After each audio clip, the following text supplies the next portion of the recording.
Hey, what's up, everyone? It's Cameron here with themoneyventure.com. Pretty exciting today. We crossed an awesome milestone in building our portfolio from scratch. It's been a little bit since I've given an update, but here's a quick update on the portfolio, on its current growth, and a few other stock tips that you might want to know during a presidential election.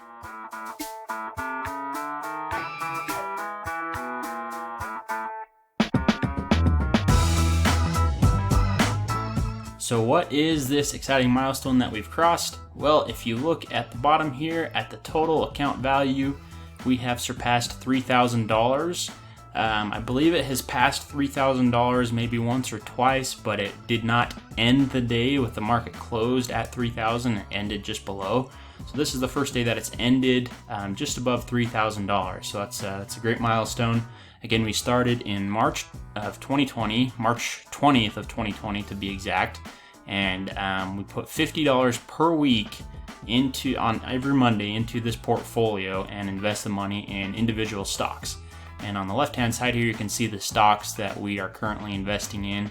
The two most recent additions to this portfolio are Costco and Teladoc.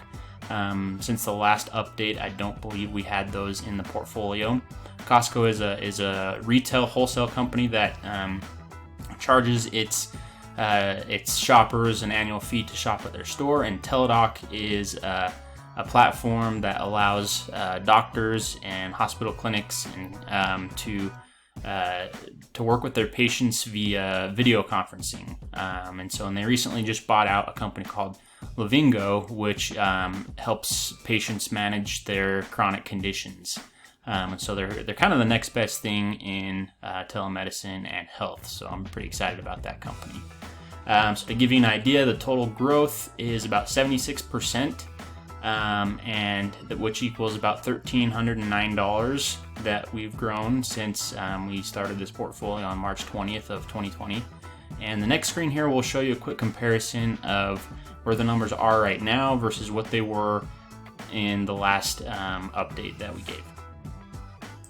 So here's a comparison of the numbers compared to, let's see, I believe it was July 27th was the last video, compared to the numbers today. So this orange box is the total value per company in our portfolio.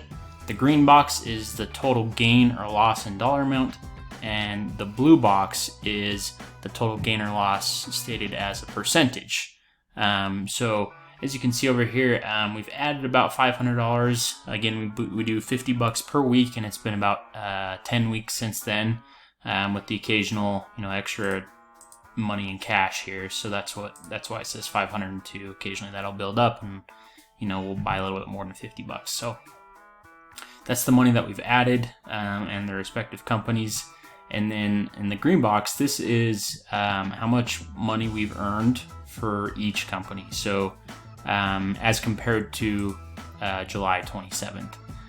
So as you can see, some of them we have jumped a ton, like Fiverr, Roku as well, and others we've dropped. So as you can see, Spotify we've lost a little bit, which is, again, it's expected. What's important is that our overall gain or loss is going up, which, as you can see, it's more than doubled within the last 10 weeks. So July 27th, $668 in total gain.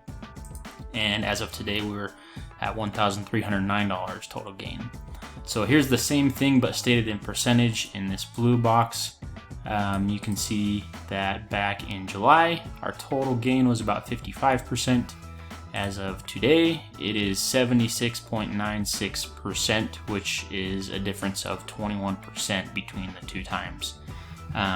Again, we added Costco, and we also added Teladoc, two new companies to the portfolio, and the total value as of today is $3,011.48. The total gain in dollar amount is $1,309, and the total gain in percentage amount is 76.96%. Again, this is all for March 20th of 2020, so it's a pretty significant gain. Again, I expect those numbers to drop over time, but we'll take them as they come. So how should you invest during presidential elections? First, For those of you who are statistic wizards out there, consider the fact that the stock market has ended 17 of the last 23 election years on a positive note with an average return of 7.1%. Remember that basing your investment decisions on an election is just plain foolish. Why? Because you're trying to time the market, and we all know how that story ends. Long-term investors invest knowing they won't sell their shares for at least 10 years. If you decide to let the presidential election influence your investing decisions, if anything, take advantage of short-term market movement should the market dip and increase your current positions before or after the election. Remember, you've done your due diligence on your investments, and good investments are weatherproof for the long run.